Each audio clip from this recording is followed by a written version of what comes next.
নমস্কার, আমরা সুরূপমার ডায়েরি। কেমন আছেন সবাই? আশা করি ভালোই আছেন। আজ আমরা আমাদের চ্যানেলের অন্যতম জনপ্রিয় গল্প সুইসাইডের আগে গল্পটির পরের পর্ব আপনাদের সামনে উপস্থাপনা করতে চলেছি। যারা যারা প্রথম পর্বটি শোনেননি তাদের জন্য আই বাটন এবং ডেসক্রিপশন বক্সে লিংক দেওয়া রইল। সময় করে অবশ্যই শুনবেন। তাহলে চলুন আজকের পর্বটি শুরু করা যাক।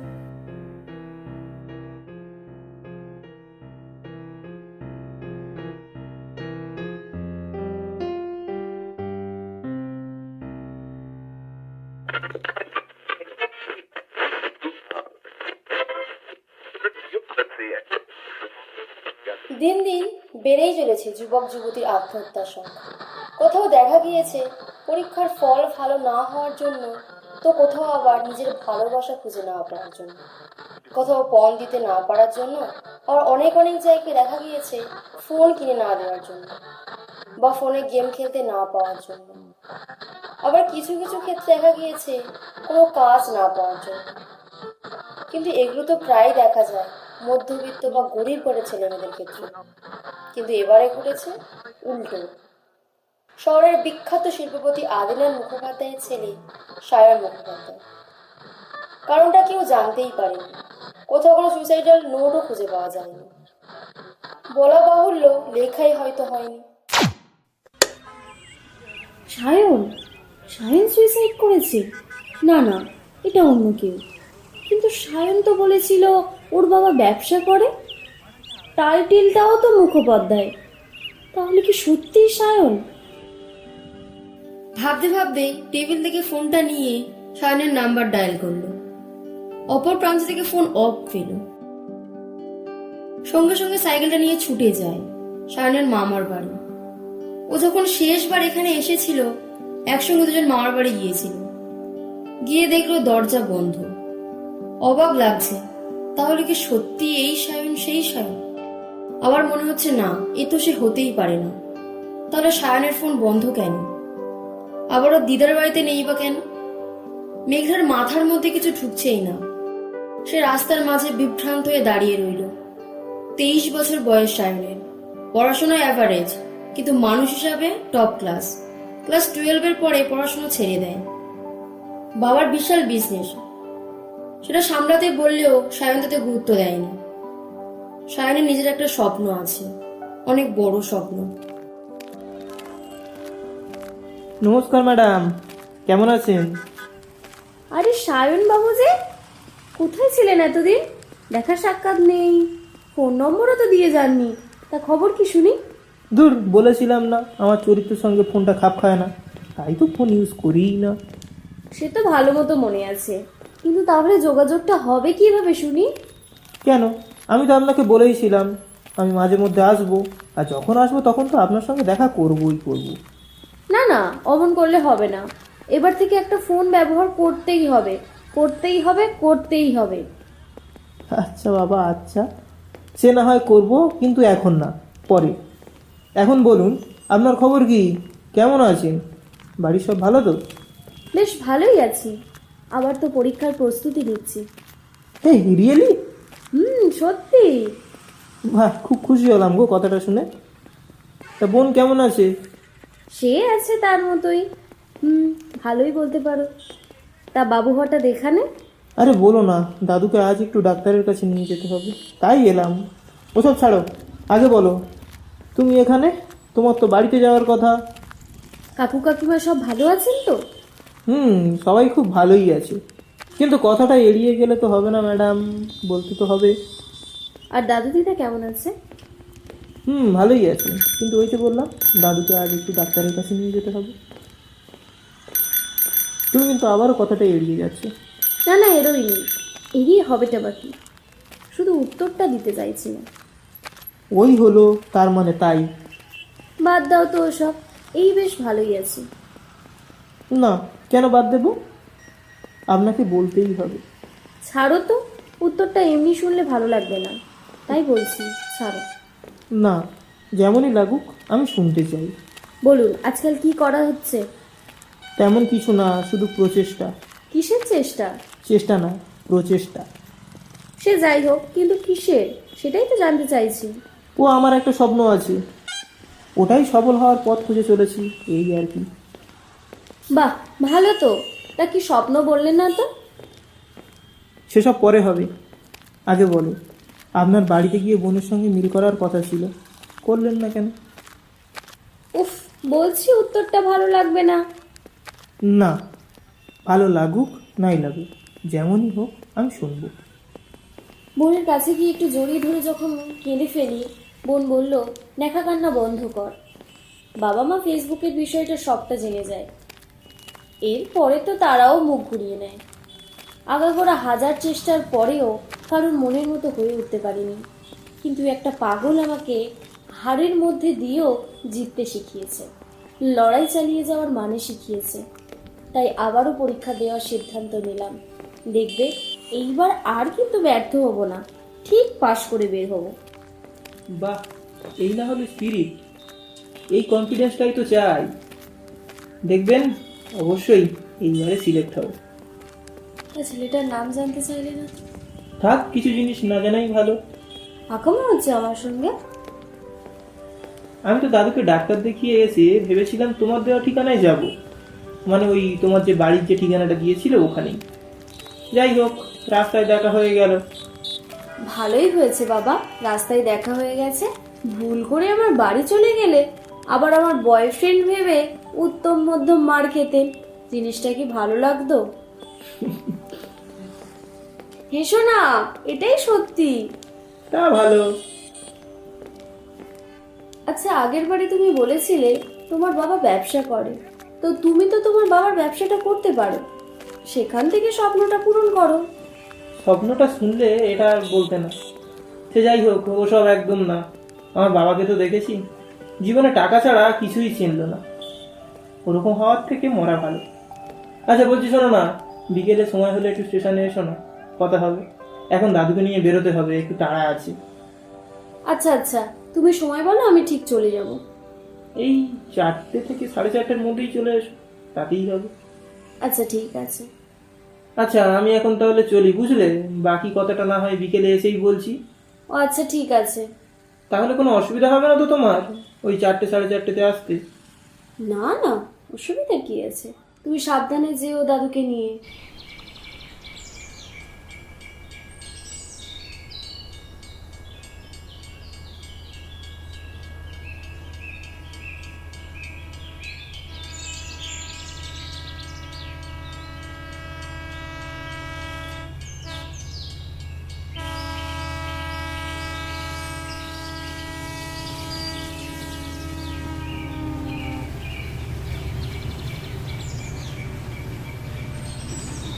এই রে, আমি হয়তো একটু লেট হয়ে গেলাম, যা।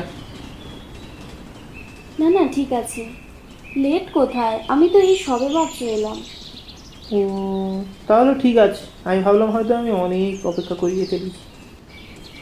না না, এই তো মাত্র 2 ঘন্টা।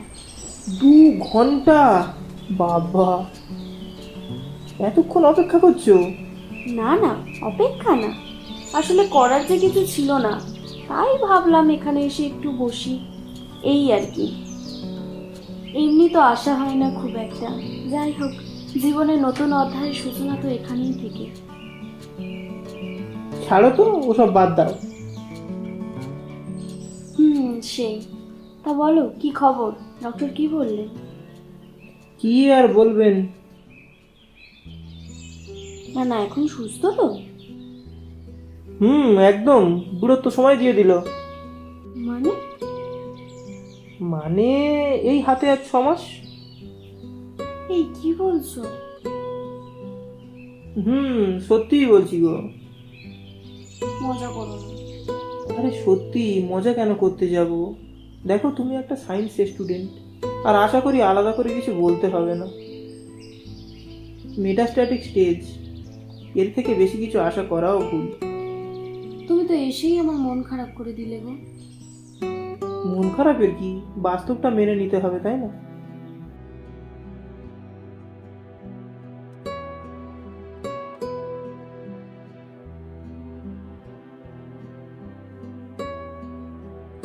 কথাটা শুনেই চুপ করে থাকে মেঘলা।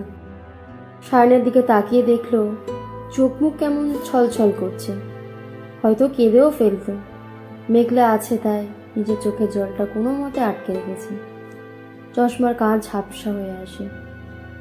চশমা খুলে চশমা মুছতে মুছতে সায়ন বলল,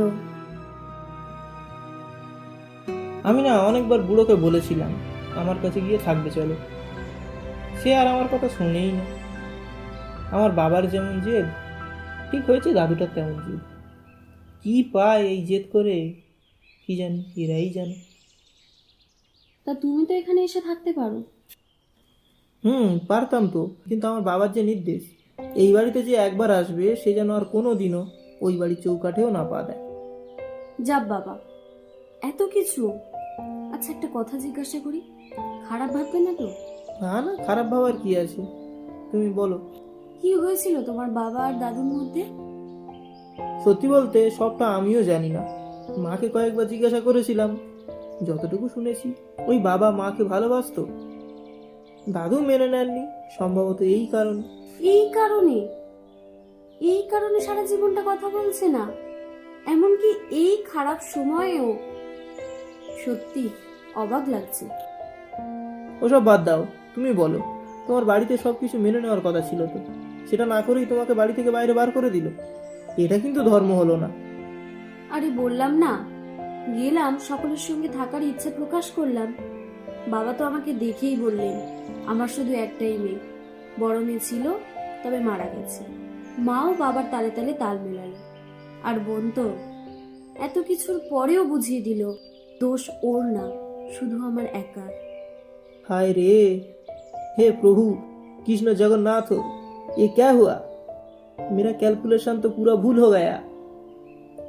কি আর করা যাবে, সবকিছু তো আর আমাদের মনের মতো হয় না।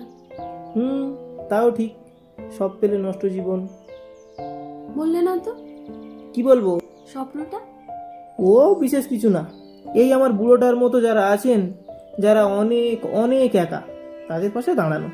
আর তাদের ছোট্ট মতো একটা হাসপাতাল, যেখানে এই বুড়োগুলো নিজেদের সুবিধা অসুবিধায় গিয়ে চিকিৎসা করাতে পারেন। আর কি, এইটুকুই, তাদের একটা আশ্রয় করে দেওয়া। ব্যাস, নিজের বাবা মায়ের দায়িত্ব নিতে না পারলেও এদের পাশেই দাঁড়াই। বাহ, এটা বিশেষ কিছু না, খুব সুন্দর ভাবনা, খুবই সুন্দর। তুমি কিন্তু আমাকে বলো, কোনো সাহায্য লাগলে আমি কিন্তু সম্পূর্ণ চেষ্টা করব পাশে দাঁড়ানো। তোমার সাহায্য লাগবে তো। তাই নাকি? তা কিভাবে সাহায্য করতে পারি বলুন স্যার? এই একজন সফল ডাক্তার হয়ে। সরি গো, কেন? দাদুর জন্য খারাপ লাগছে। খারাপ লাগলেও বা কি, কি করা যাবে? তো তুমি তো একটা কাজ করতে পারো, দাদুকে কয়েকদিনের জন্য তোমার ওখানে নিয়ে যাও না। তোমার কি মনে হয় আমি এই চেষ্টা করিনি? তাহলে নিয়ে গেলে না কেন? যেতে চাইলে তবে তো, এখানে একা একা মরবে কিন্তু ওখানে যাবে না। আবার আমার বাবা, উনি আবার নির্দেশ দিয়েছেন এই বাড়ি এলে ওই বাড়ির পথ তার জন্য সারা জীবন বন্ধ। এই তাই লুকিয়ে দাদুকে ডাক্তার দেখাতে নিয়ে যাওয়া। জানতে পারলে কি যে ক্যাচাল হবে সেটা আমি ছাড়া কেউ জানে না। সবকিছু উপেক্ষা করে তাও আসি, বুড়োটার তো আর কেউ নেই। ভালো ইগো ধরে নিয়ে আছে দুজনে দেখছি। ছাড়ো সব, চলো, সন্ধ্যা হয়ে এলো, বাড়ি ফেরা যাক। চলো। তুমি কিন্তু আবার এসব নিয়ে কিছু ভেবো না। না না, ভাবছি না, শুধু খারাপ লাগাটা বলছি। না, এখন সেটাও আর লাগাতে হবে না। শুধু ফোকাস করো তোমার এক্সামের উপর। এমনভাবে লড়াইটা চালাও যাতে মনে হয় এটাই শেষ চান্স। সে তো এমনিতেই শেষ, এবার যদি না হয় তাহলে একটা প্রাইভেট কাজ জোগাড় করে নেব। এসব একদম ভেবো না। কোনো ইউনিভার্সিটিতে গিয়ে অ্যাডমিশন নেবে, দেখবে অনেক ভালো কিছু ফল পাবে। Always think positive madam. Okay sir. কাল চলে যাচ্ছি, আবার কবে আসবো তার নেই ঠিক। ভালো মতো পড়াশোনা করবে। আমি কিন্তু ওই ডাক্তারটা চাই, চাই মানে চাই চাই। আচ্ছা বাবা, আমি আমার সবটুকু দিয়ে চেষ্টা করব। এই তো, গুড গার্ল। তা কাল কখন চলে যাচ্ছ? সকালে কটা ওষুধ এনে দিতে হবে, তাই খেয়ে দিয়ে একটু দুপুরই বেরোবো ভাবছি। আচ্ছা, যাওয়ার আগে একটু দেখা করো, দরকার আছে। মানে তুমি ট্রেন টাইমটা বলো, তাতেই হবে, আমি দেখা করে দিচ্ছি। না না, অত কষ্ট করতে হবে না, আমি কদিন পরে আবার আসবো, তখন দেখা হয়ে যাবে। হবে, দেখা করতেই হবে। বেশি কথা বলে, চুপচাপ যা বলছি তাই শুনবি। এই রে, খেয়েছি। আচ্ছা ঠিক আছে, আপনি যা বলবেন তাই হবে। এই তো ভালো ছেলের মতো কথা বললে একটা। আচ্ছা, অনেক তো সময় হলো, চলো এবার ওঠা যাক। চলো চলো। আচ্ছা সায়ন, একটা প্রশ্ন করার ছিল। বলো। আচ্ছা তুমি বললে তোমার বাবা জানলে তোমাকে আর ঘরে জায়গা দেবে না, তা এমন করে আসো মাঝে মধ্যে বুঝতে পারেন না তোমার বাবা মা? সত্যি বলতে মা সব জানে, উল্টে মা নিজেই দাদুকে সাহায্য করার জন্য লুকিয়ে কিছু টাকা দেয়। আমি নিতে চাই না, কোথায় নেব, আর শেষ জীবনে বুঝতে পারলে হয়তো কোনো দিনও আমাকে ক্ষমা করতে পারবেন না। নিজেও অনুশোচনায় ভুগবো, তাই যতটুকু জোগাড় করতে পারি ততটুকুই দিই। আর তোমার বাবা কোনোভাবে বুঝতে পারেন না? না না, মা ম্যানেজ করে নেয়। আমাকে জিজ্ঞাসা করলে একটা বন্ধুর কথা বলে দিই, তার বাড়িতেই যাওয়ার কথা বলি। বাহ, কি বুদ্ধি সত্যি।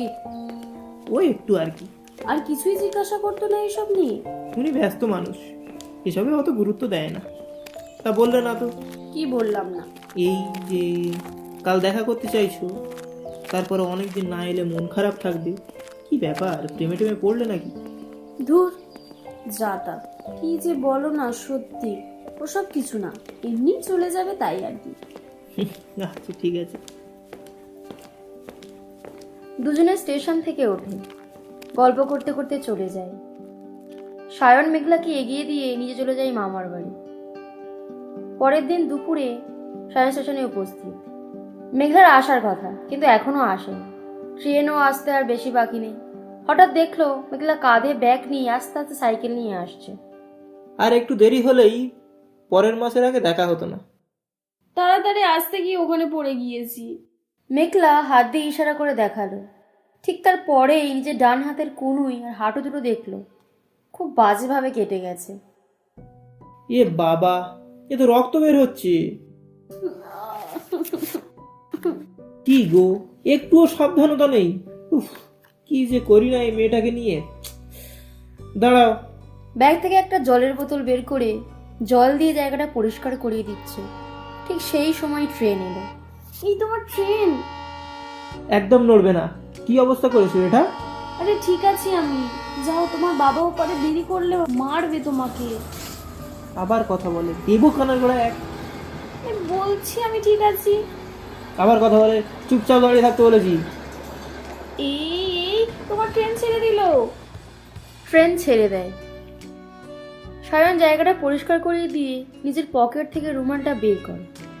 সেটা কয়েক টুকরো করে যা হোক করে ক্ষত স্থানগুলো একটু বেঁধে দিল। ধুস, আমার জন্য তোমার ট্রেনটা মিস হয়ে গেল। মার না খেতে চাইলে চুপচাপ বসো। ও বাবু, কাল আমায় বলেছিলে, আজ তো তোমায় দেখে মনে হচ্ছে প্রেমে টেমে পড়েছো। ফালতু কথা বলবে না। আমি সায়ন দা সেভিয়ার, কারোর কষ্ট সহ্য হয় না, আর তোমার কষ্ট দেখে আমি ফিরে যাব? হাসি দেখলে সব বুঝতে পারি বাবু। কোথায় হাসি, কোথায় হাসছি? থাক, তোমাকে আর বলতে হবে না। তোমার জন্য একটা গিফট আছে। বাবা, গিফট? কি গো দেখি?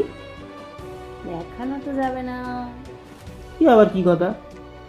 এটাই ঠিক কথা, আমাকে কিছু রিটার্ন গিফট দেবে, তবে আমি দেব। এই খেয়েছি। আমি এখন গিফট কোথায় পাবো? সেটা তুমি জানো, কিন্তু আমার তো কিছু তো চাই। কি দেওয়া যায়, কি দেওয়া যায়? আচ্ছা দেবো, দেখি কি গিফট। দেব বলে কোনো কথা নেই, কি দিচ্ছ আগে বলো। আগে তুমি দেবে তারপরে আমি। না, আগে তুমি দেবে তারপর আমি।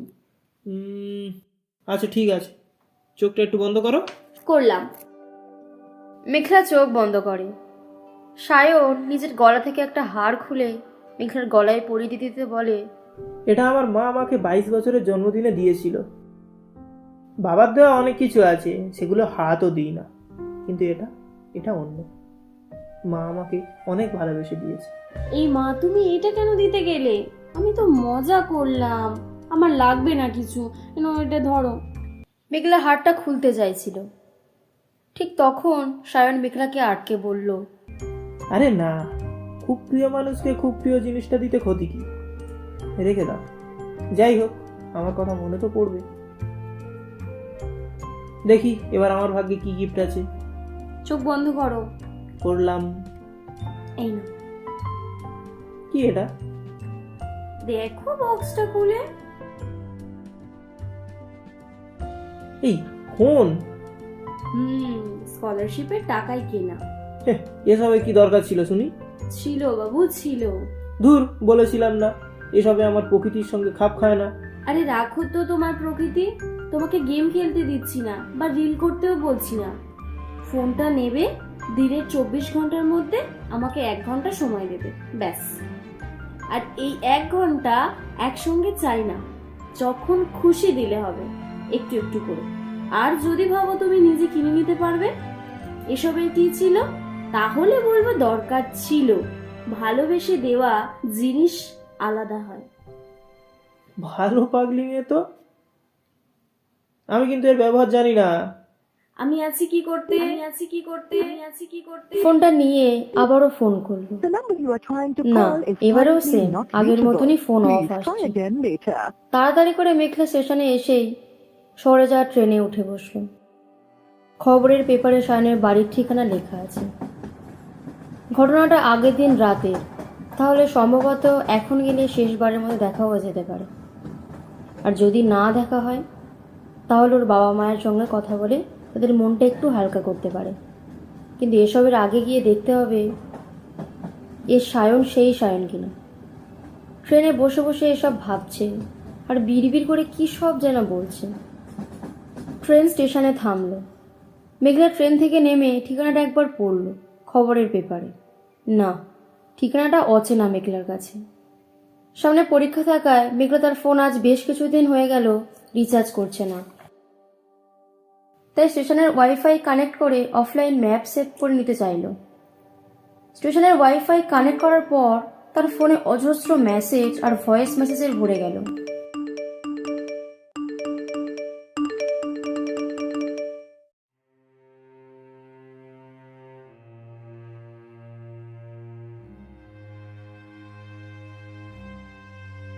আমি জানি তোমাকে এই মুহূর্তে মেসেজ করে কোনো লাভ নেই, কিন্তু আমি তোমাকে না বললে যেন কেমন একটা অসম্পূর্ণ থেকে যাচ্ছে বিষয়টা, তাই না ভাগ করে আর থাকতে পারছি না। প্রথমে ভাবলাম তোমাকে রিচার্জ করে দিয়ে তোমার সঙ্গে একটু কথা বলবো, তারপর ভাবলাম না, এমনি জীবনের এই পর্যায়ে অনেক মানুষের অনেক স্বপ্ন ভেঙেছি, আর নতুন করে অন্য স্বপ্ন ভাঙার দায়টা নিতে পারছি না। এমনি অনেক কষ্টে তুমি এবছর আবার চেষ্টা করছো, এর মাঝে আমি একদমই চাইবো না তুমি চিন্তার মধ্যে পড়ো। শেষের দিকে কটা দিন আমি যা ব্যথা অনুভব করেছি, আশা করি আমার এই বয়সে কেউ এমনটা অনুভব করেনি। তবে এতে বিন্দুমাত্র অভিযোগ নেই, কিন্তু কেন জানো? কেননা সম্পূর্ণ রাস্তাটা নিজে বেছে নিয়েছি, আর নিজের পছন্দের রাস্তায় বিপদ তো আসবেই। সিচুয়েশন নিজের মতো হবে না, এ তো জানা কথা, কিন্তু কষ্টটা যে কল্পনাও ছাড়িয়ে যাবে এটা সত্যি ধারণার বাইরে ছিল। ঘটনাটা একটু শুরু থেকে বলতে হবে। জানি এখানে তোমার অনেক অভিযোগ থাকবে, সব কিছু আমাকে বলে, কিন্তু আজ এত কিছু লুকানোর কি ছিল? হ্যাঁ, কারণ আছে, আর সেটাই আমি বলছি আস্তে আস্তে। ঘটনা শুরু হয় যখন আমি 12-এ পড়ি। তখন আমি সাইকেলে করে স্কুলে যাচ্ছি। ঠিক রাস্তার ধারে দেখলাম একটা বয়স্ক লোক শুয়ে আছে।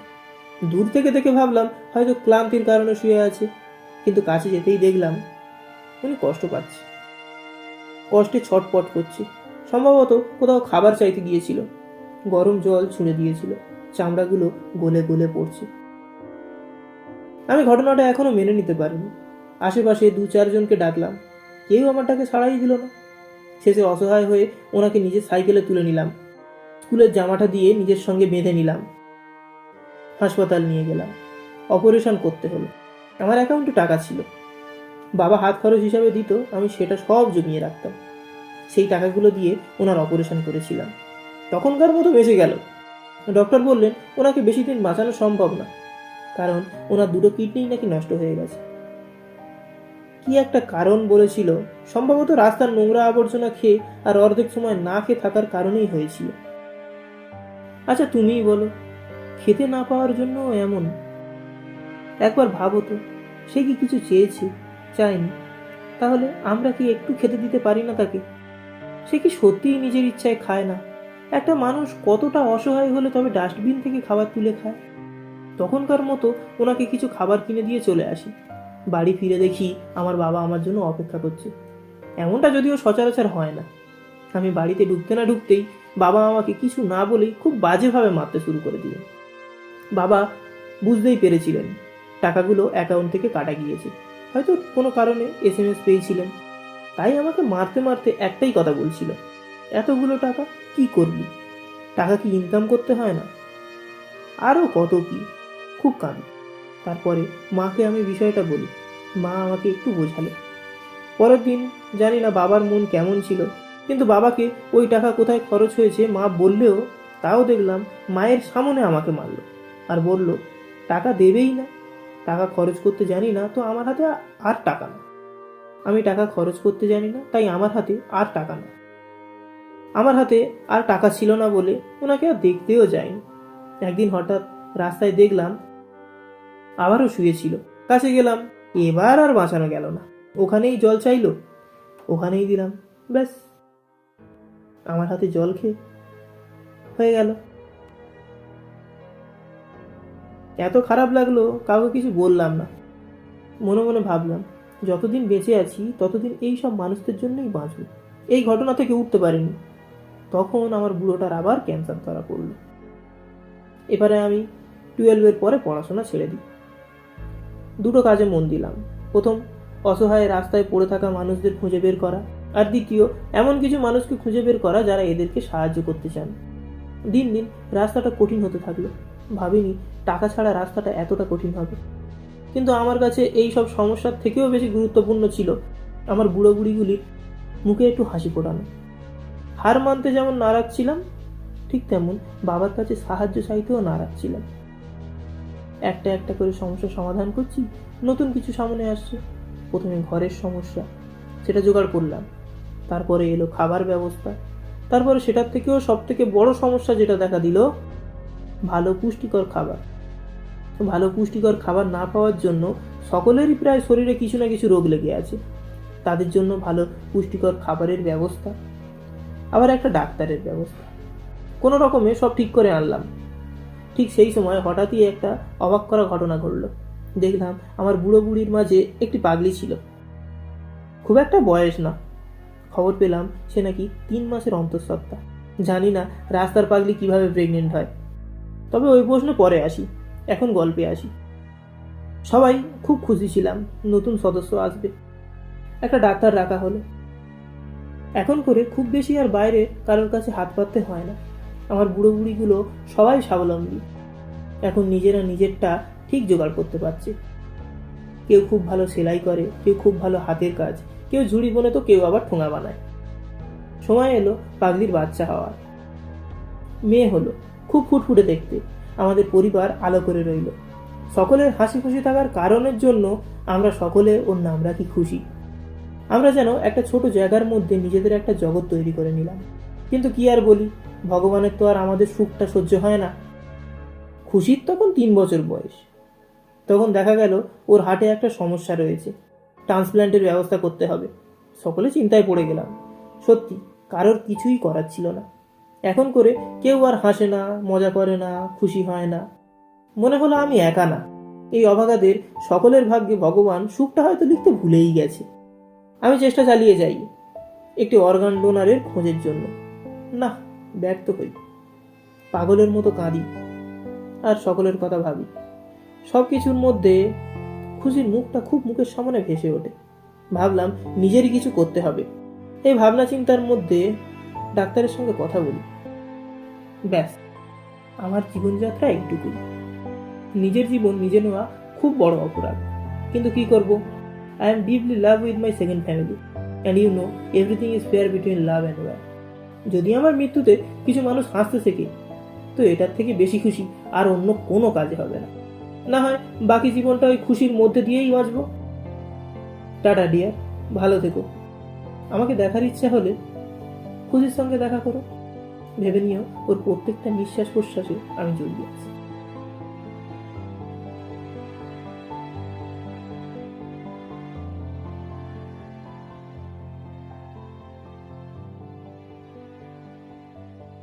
মেসেজগুলো পড়ে মেঘলা স্টেশনে বসে বসে কাঁদতে থাকে। যাই হোক, বেচারি যে মনে মনে সায়নকে ভালোবেসে ফেলেছিল। নিজেকে সামলে সায়নের বাড়ির ঠিকানা ধরে যায়। গিয়েও তাকে শেষবারের মতো দেখতে পায় না, কেননা অর্গান নেওয়ার জন্য তার মৃতদেহ তাড়াতাড়ি নিয়ে চলে যাওয়া হয়েছিল।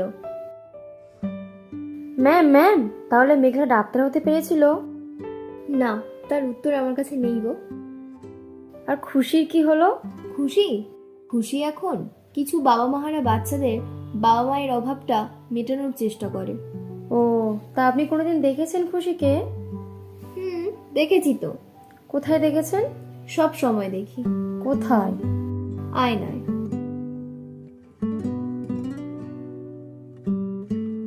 আপনি যখন কারোর জন্য ভালো কিছু করেন, তখন ভালোটা শুধু তার মধ্যেই থাকে না, কারোর না কারোর হাত ধরে ভালোটা ঠিক সমাজের মধ্যে ছড়িয়ে পড়ে।